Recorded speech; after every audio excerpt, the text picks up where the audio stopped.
The man whose wife was sleeping with my husband didn't knock. He walked into my backyard, set a leather folder on the table like it weighed nothing, and said 4 words that changed my life.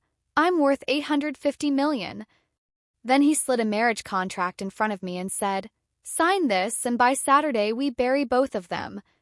I picked up the pen before he even finished the sentence. If you're new to Silent Revenge, welcome. This is the channel where the quiet ones always win, so hit subscribe now because you do not want to miss how this ends. Now let's rewind to the Monday morning this nightmare actually started. My name is Mara Ellison. I'm 31, a senior actuarial risk analyst for Beacon Trust Insurance in Portland, Oregon. My job is finding the one number in a file that doesn't add up. I've built a career on catching liars, which is exactly why it still stings that the biggest liar I ever missed was sleeping next to me every night for 7 years. Started on a gray Monday. Coffee going, sunlight through the blinds, and I was finally ready to move $185,000 out of our joint account into a stock position I'd researched for months. My husband Colin and I had built that account together, bonus by bonus, for 3 years. Today was the day. I opened my banking app. The balance read 0. Not pending. Not processing. 0, like the money had never existed. I went straight to the transaction log, hands steadier than my stomach. 1 wire transfer. $185,000. Sent at 11:47 the night before. Authorized by Colin Whitfield. My husband. 34, VP of Sales at Northgate Tech Solutions. 7 years married. Things had gone cold between us lately, sure, but cold and cleaned out our entire savings are 2 very different words, and I never once ran the math on the second one. I picked up my phone to call the fraud line.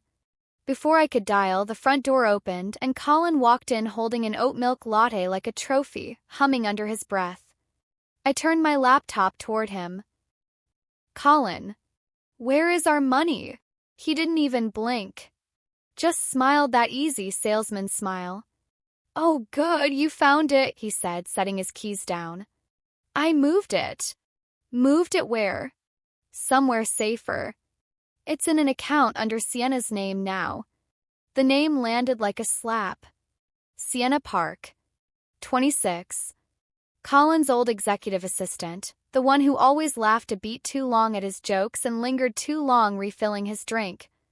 You gave my life savings to your assistant, I said, something in my chest going cold and very still. Let's not pretend, Mara, Colin said, leaning on the counter. We've been coasting for over a year. I'm filing for divorce today. Already talked to a lawyer.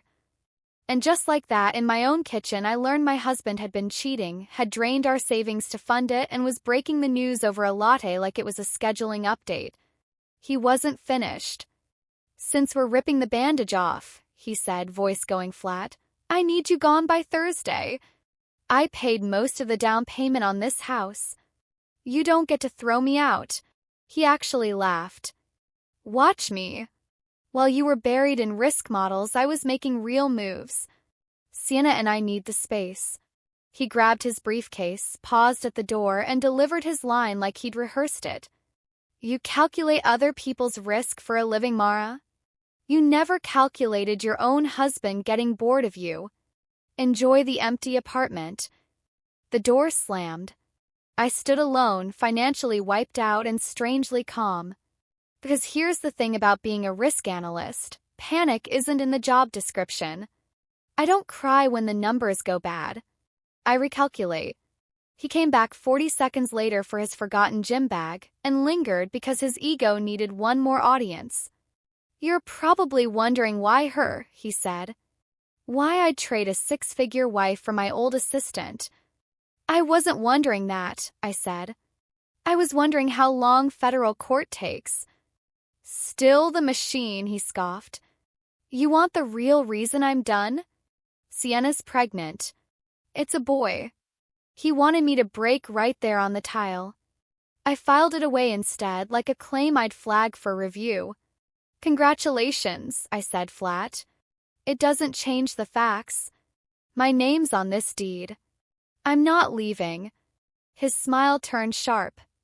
You think I'd drop this without covering myself first? He tossed a folded document onto the console. Check your mail. I refinanced. This house isn't split property anymore. You can't refinance a jointly owned home without my signature. That requires a notary. Correct. Which is why you signed last Thursday. A buddy of mine from the club notarized it personally. Bank released the funds yesterday. Last Thursday, I was at a conference in Nashville, Tennessee. I had the boarding pass and hotel folio to prove it. I never signed anything, I said slowly, and the part of my brain that finds fraud for a living clicked all the way on. He hadn't just drained our savings. He'd forged my signature on a federal mortgage document, paid off a notary to backdate a stamp, and committed wire fraud to strip equity from our home. This wasn't a bad divorce anymore. This was a felony with a wedding ring on it. I see, I said, giving him nothing. If it's signed, there's nothing left to argue about. He looked almost disappointed. He'd wanted tears. My blank face was ruining his exit. Boxes packed by Thursday, he muttered and walked out for good. The second the door shut, I opened an encrypted folder and typed one word into the file name: proof. My husband thought he'd buried a boring numbers girl under forged paperwork. He had no idea I don't just measure risk for a living. I hunted down. Barely 3 hours later, the door opened again. His mom Carol in a cream trench coat, flanked by his dad Walter and his sister Paige, hauling flattened moving boxes like a small invasion force. They hadn't knocked. Colin had handed them a key. We're just here to help you pack, Mara, Carol announced like a favor. Especially for Sienna, the poor girl's under enough stress. Walter pulled framed photos off my shelves without a glance at me. Colin explained everything. Shame it ended this way, but a man's got to protect his future. Paige chimed in from my own couch, ripping tape loose. Honestly, you should have seen this coming. You were never home. I let it wash over me. They wanted a meltdown to repeat at the club. I gave them silence. You're helping your son fund an affair with money he stole from me, I said, calm as still water. You're helping him enforce a fraudulent mortgage. Carol lifted her chin like she was addressing hired help. You should thank us for letting you walk away with your dignity intact. That money was never really yours to keep. I almost laughed. I didn't argue, I just watched them box up my life and quietly filed every sentence away as future evidence. They thought they were winning. They were building my case for me, one cruel word at a time. Then Carol reached the hallway bookshelf and picked up a small carved wooden box, my late grandmother's jewelry box, the only thing of hers I had left. She turned it over, unimpressed, and dropped it into a box marked Donate. I didn't say anything. I couldn't trust my voice. Pack whatever you want, I said quietly and walked into the kitchen. That's when Paige's husband, Theo, followed me in. 33, a forensic auditor who'd spent his career finding the lie inside a clean-looking ledger. He was the only one in that family who ever treated me like a person instead of Colin's disappointing accessory.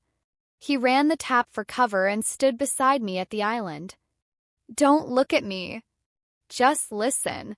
I gave the smallest nod. They didn't just take your savings, Theo whispered. Colin forged your signature to pull a $460,000 home equity loan. I found it on a routine sweep this morning. He slipped a folded slip into my pocket.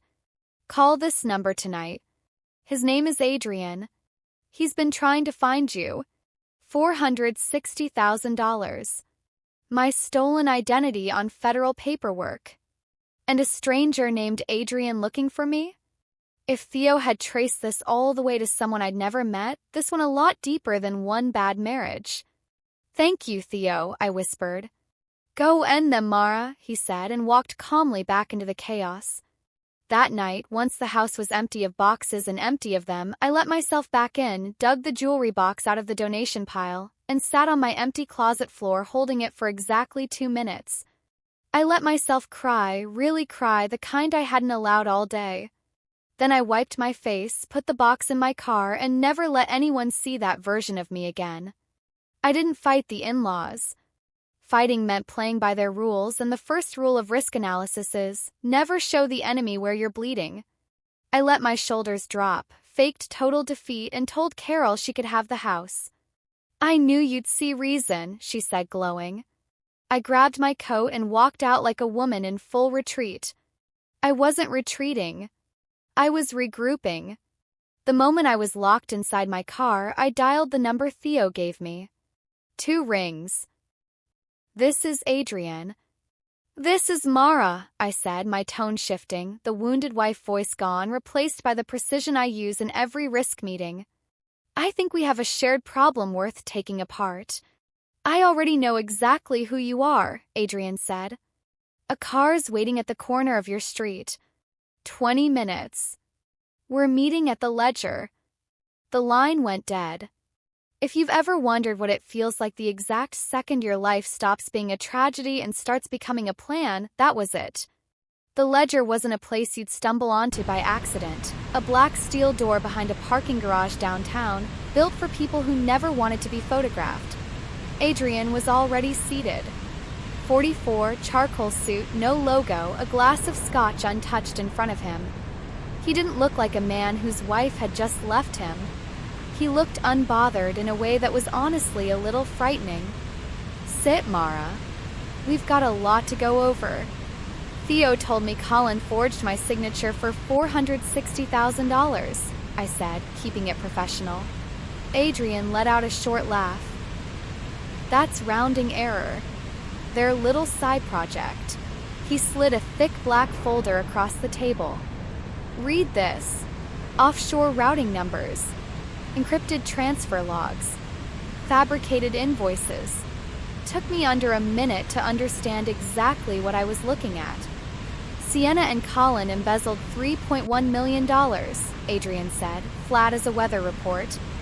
"She used old executive access to fabricate vendor invoices, routed it offshore, then parked it in a domestic shell company.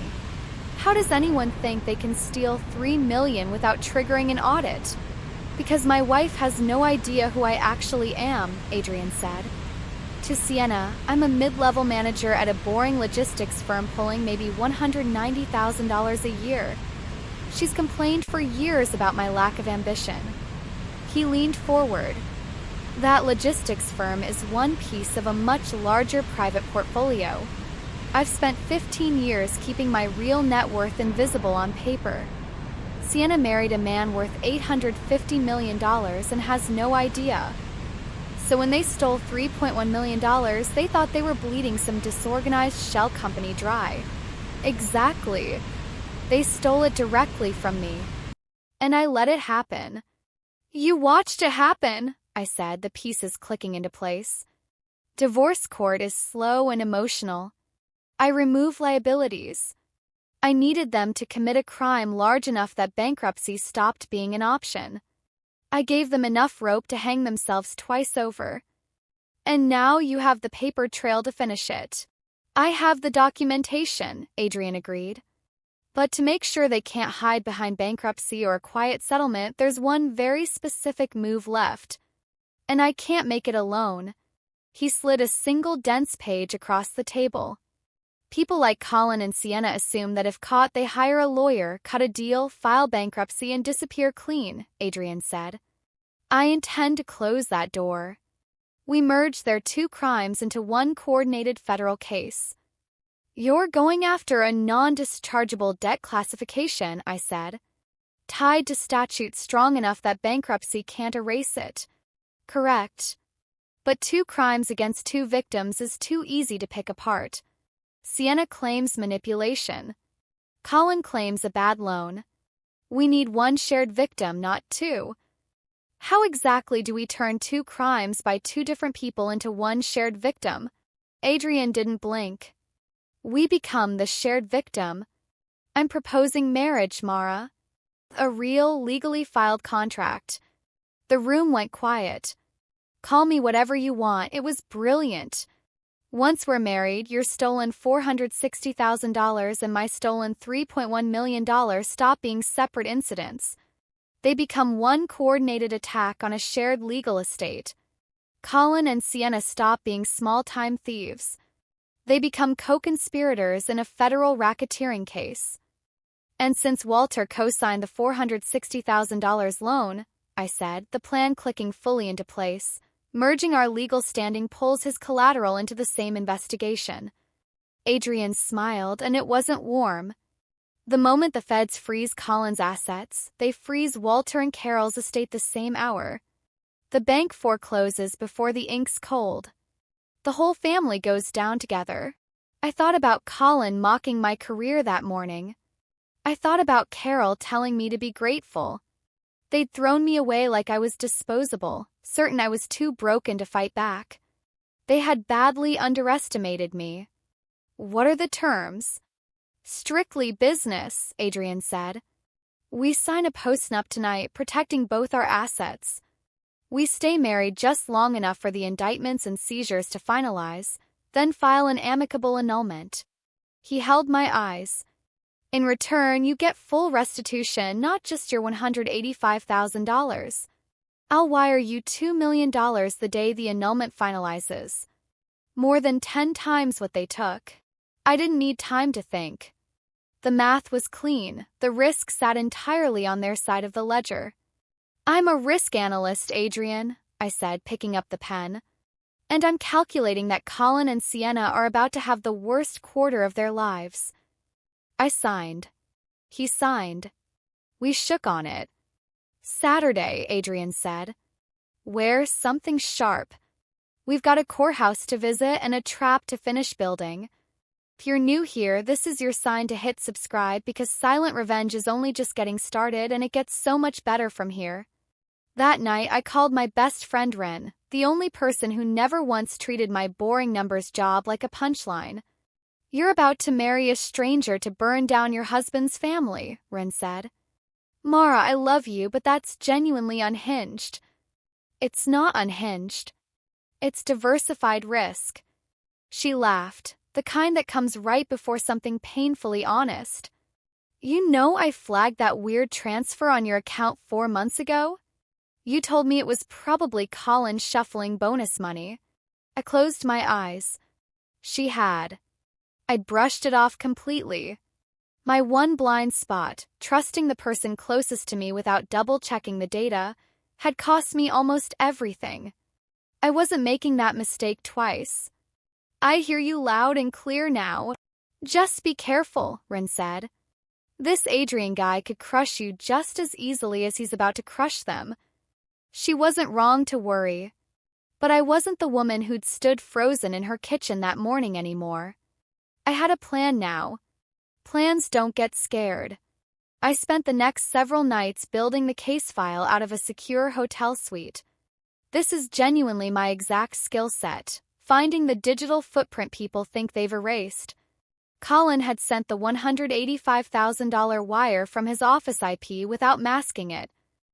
His forged loan documents carried hidden metadata tracing to a machine at Sienna's apartment, with a timestamp that flatly contradicted the backdated notary stamp, a wide-open, prosecutable gap.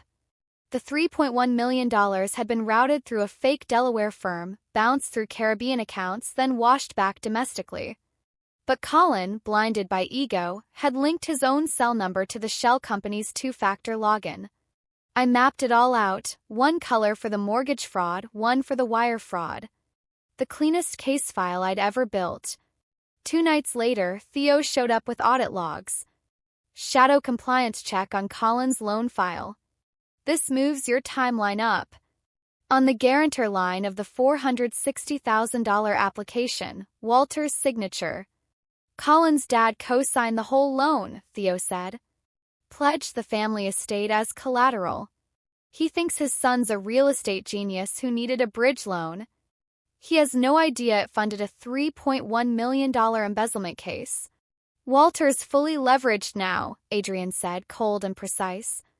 The second the fraud triggers, the bank calls in his collateral. He loses the house the same day Colin's arrested. Does taking down Colin destroy his whole family? Theo asked quietly. Yes, I said without hesitation. Carol had told me to be grateful. Walter had packed my life into boxes while praising the fraud that paid for it. I was simply returning the favor. No mercy, I said. Then we take it apart piece by piece, Adrian said. The next morning was Thursday, the exact deadline Colin had given me. I walked into his lawyer's office in a wrinkled cardigan and flats, hair messy, playing a woman who'd spent days crying into a hotel pillow. Colin didn't even stand, just smirked at what he thought was my surrender. His attorney, a slick guy named Grant Ashworth, slid over settlement papers. Sign here, you relinquish all rights to the property and agree not to contest the new mortgage. What neither of them knew, Adrian's legal team had intercepted the draft the night before and buried one specific clause in the indemnification section, formatted to look untouched. By accepting sole ownership of the house, Colin was legally binding every asset he owned, including the stolen $3.1 million, to that fraudulent debt, and waiving his right to bankruptcy protection. I signed with a shaking hand. Colin, drunk on his own arrogance, never read a line, just scribbled his signature over and over, sealing his fate with every stroke. There, he said, tossing the pen down. You're free to go figure your life out. I stood to leave.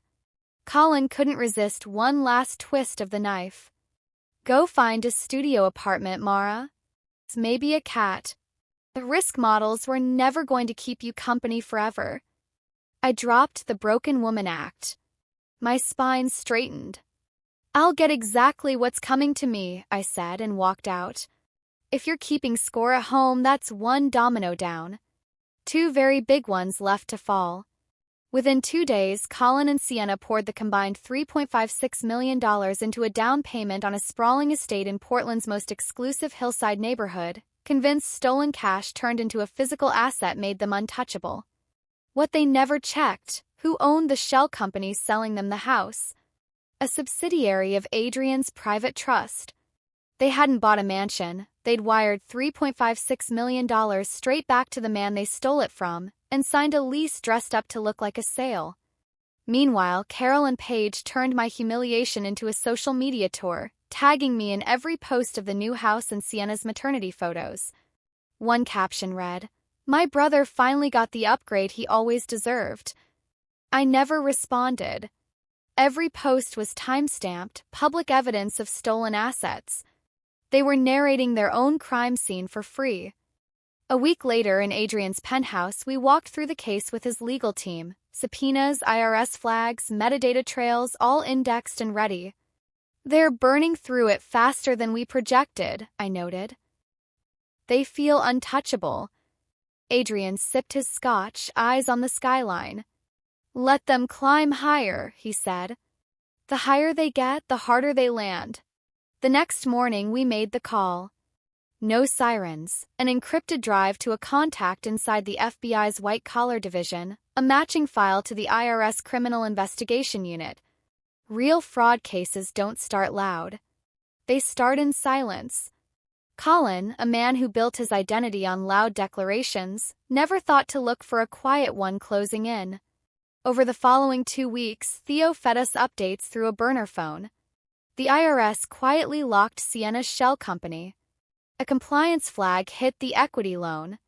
Colin didn't notice, too busy picking imported tile for his stolen mansion to see his checking account had stopped accepting transfers. Then came the twist I genuinely did not see coming. A thick cream envelope showed up at my hotel suite, my address tracked down by Carol herself. Inside, a gold foil invitation to Colin and Sienna's engagement and gender reveal party 3 weeks out at the Cedarbrook Golf and Country Club, the exact club where Carol bragged about her family's manufactured wealth. Tucked behind it, a note in her sharp handwriting. Thought you'd like to see what a real family looks like, Mara. I didn't feel the sting she'd hoped for. I felt something colder and more useful. I lined the party date up against the projected date of the asset seizure warrants. They landed on the exact same day. Called Adrian.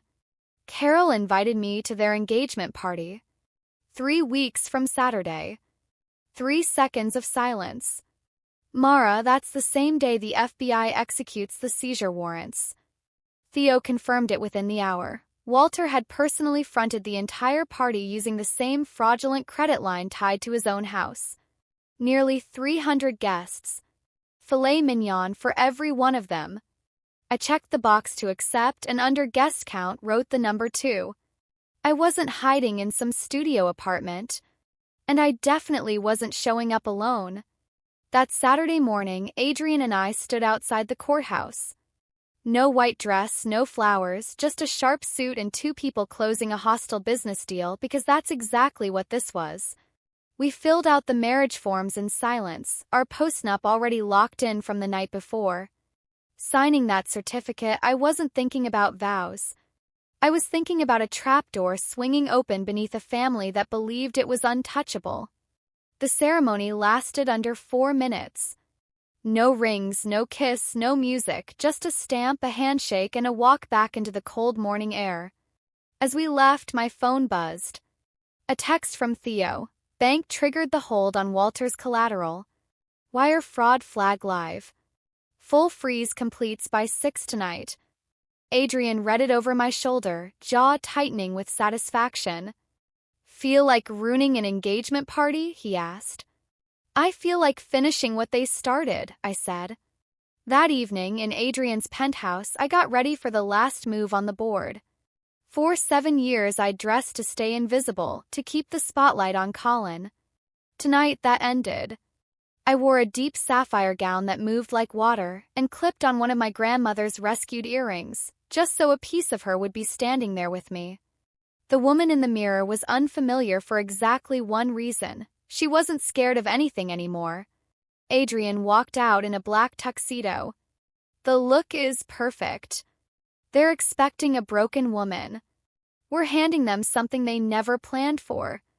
We drove out toward Cedarbrook, past manicured lawns and glowing lanterns, toward the biggest mistake Carol Whitfield would ever throw a party for. Agents are staged 2 miles out, Adrian said quietly.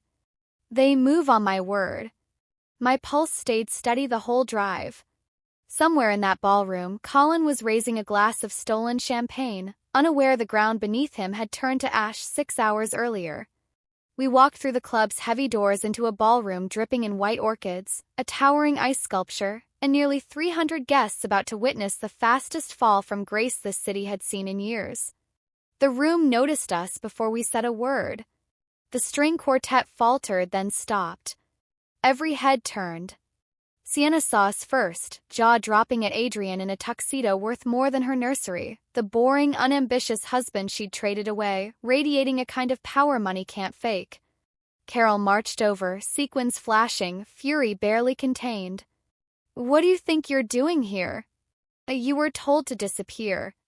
I RSVP'd to the invitation you personally mailed me, I said, loud enough for the room. You wanted me to see what a real family looks like. I'm honoring the request. Carol called for security. I pulled a black envelope from my clutch. We actually brought a gift. I walked past her, climbed the small stage, and picked up the microphone. Good evening, everyone. I'm Mara. Until recently, I was married to Colin. I let the silence stretch. A lot of you have seen Carol's posts about the gorgeous new estate her son just bought. I just want to congratulate everyone here tonight, because none of you are standing inside a house Colin actually owns. Gasps rolled through the crowd. Colin's face went white. That property was purchased through a shell company owned by my new husband's private trust. You didn't buy a home, Colin. You wired $3.56 million in stolen money straight back to the man you stole it from, and signed what was legally a lease disguised as a sale. You don't own a single brick of this upgrade. Sienna sobbed, clutching her stomach. Carol pressed a hand to her mouth. I handed the microphone to Adrian.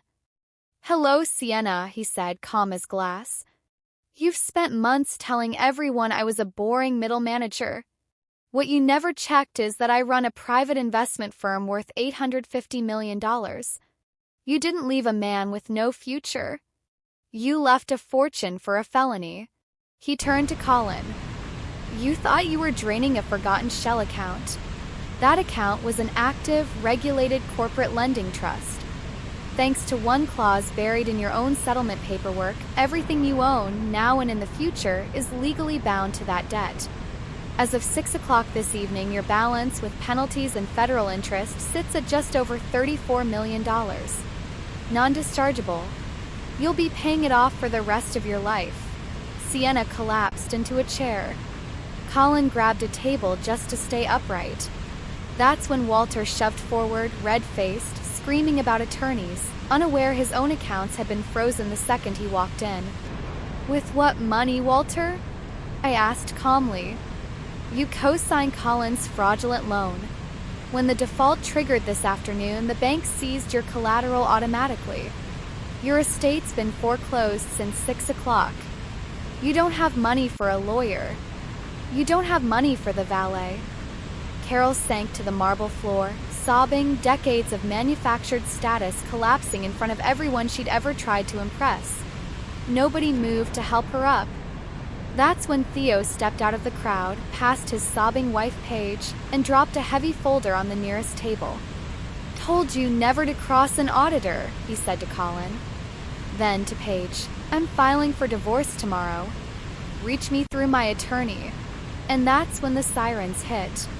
Red and blue light poured through the windows.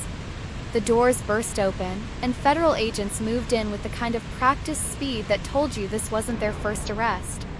"Colin Whitfield, Sienna Park. You're both under arrest for wire fraud, aggravated identity theft, and grand larceny." Colin sobbed, begging, promising to return the house. Sienna screamed that she was the victim. As agents pulled him toward the door, Colin turned one last time. "Mara, please. Tell them it's a mistake. We were married 7 years." I stepped forward, steady as a closing bell. "I ran the numbers, Colin. Every version ends with you in a cell." The doors slammed shut. The lights faded down the driveway. And the room that had spent all night worshipping the Whitfield name turned its back on what was left of it, completely. 6 weeks later, everything settled exactly the way the data said it would. Colin is serving 9 years in federal prison. Sienna avoided jail by taking a plea deal and testifying against him. She's working retail now, a felony record where her designer future used to be. Walter and Carol lost the estate to foreclosure and filed for bankruptcy, but because the debt was tied to a federal conviction, none of it was forgiven. They live in a small rental on the edge of town now. I've heard Carol won't even leave the apartment. Adrian and I signed our annulment with the same clinical calm we used to sign our marriage certificate. He wired me the full $2 million the day it finalized. I didn't buy a mansion with it. I opened my own risk consulting firm downtown, protecting people from exactly the kind of quiet financial ambush that almost took everything from me. My very first hire was Theo. He walked away from his marriage to Paige and became my chief financial officer. Together, we run the sharpest fraud investigation team on the West Coast. I'm not the woman who cried alone on a closet floor over a stolen jewelry box anymore. Kept that box, by the way. Sits on my desk now, right next to my monitor, so I never forget exactly what I was fighting to protect. So here's my question for you. Have you ever watched someone walk straight into a trap they built with their own 2 hands? Tell me where you're watching from in the comments. And if this is the kind of quiet justice you come to silent revenge for, hit that like button, subscribe if you're new, and I'll see you in the next one, because the quietest person in the room is always the one keeping score.